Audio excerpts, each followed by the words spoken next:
November 25 నుంచి exams అయితే జరగబోతున్నాయి. ఇక్కడ నేను 99% అని ఎందుకు పెట్టాను? 100% అని ఎందుకు పెట్టలేదు?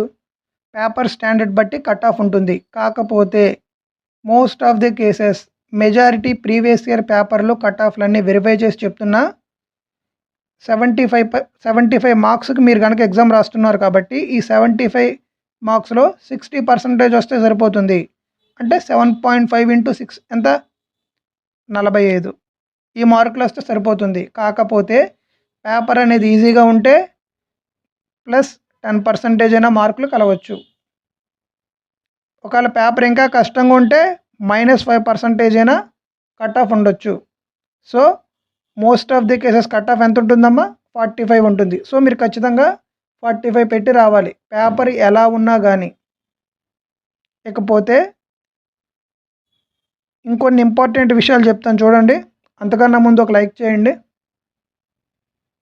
మొత్తం 60 మినిట్స్‌కి మీరు 60 మినిట్స్‌లో 10 మినిట్స్ వదిలేసేయాలి. ఖచ్చితంగా వదిలేసేయాలి. ఎందుకంటే general science, general awareness and current affairs చూసి పెట్టి వచ్చేస్తారు. మరి వీటికి 10 మినిట్స్ అవసరమా అంటే ప్రశ్నలు అనేవి లెంతీగా ఉంటే ఏం చేస్తారు? టైం లేకపోతే తర్వాత బయటకు వచ్చాక బాధపడతారు. సో ఖచ్చితంగా 10 మినిట్స్ అయితే వదలాలి. అప్పుడు ప్రశ్నలు లెంతీగా ఉన్నా మీరు చూసి ఆన్సర్ పెట్టడమే కాబట్టి 10 మినిట్స్ అనేది ఖచ్చితంగా సరిపోతుంది.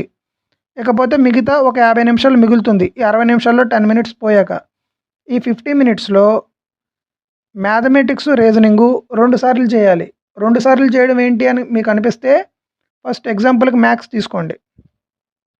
మ్యాథ్స్‌లో వచ్చినవన్నీ చేసుకుంటూ వెళ్ళిపోవాలి. రానివి మీకు రఫ్ పేపర్ ఇస్తారు కదా ఆల్రెడీ మ్యాథ్స్ అని పెట్టుకోండి. రాని క్వశ్చన్ నెంబర్ వేసుకోవాలి.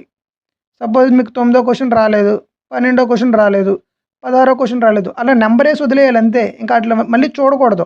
ప్రశ్న చూడగానే మీకు అర్థమవుతుంది కదా వస్తుందా రాదా అని. వచ్చినవన్నీ చేయాలి, రానివన్నీ నెంబర్ వేయాలి.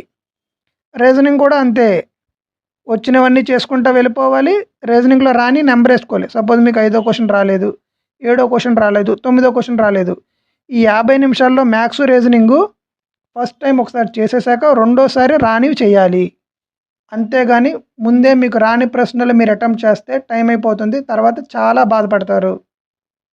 సో ఇలాగే అటెంప్ట్ చేయాలి పేపరు. ఎలాంటి పేపర్ అయినా ఇదే మోడల్లో అటెంప్ట్ చేయాలి. ఎస్పెషల్లీ CBT 1కి ఇదేనమ్మా ఖచ్చితంగా చేసేది. CBT 2కి దానికి డిఫరెంట్ ప్రొసీజర్ ఉంది. అది అప్పుడు మాట్లాడుకుందాం. CBT 1 క్వాలిఫై నేచర్ పేపర్కి ఎప్పుడు కూడా వచ్చినవన్నీ చేయాలి, రాని వదిలేసేయాలి. గుర్తుపెట్టుకోండి. మీకు గనక జాబ్ ఖచ్చితంగా రావాలంటే 10 మినిట్స్ అయితే పక్కన పెట్టాలి. సైన్స్‌కి, జనరల్ అవేర్నెస్ అండ్ కరెంట్ అఫైర్స్‌కి పేపర్ సింగిల్ లైన్‌లో ఇస్తే ఓకే. డబల్ లైన్‌లో ఇస్తే చివరి 5 మినిట్స్‌లో మీరు పెట్టలేరు.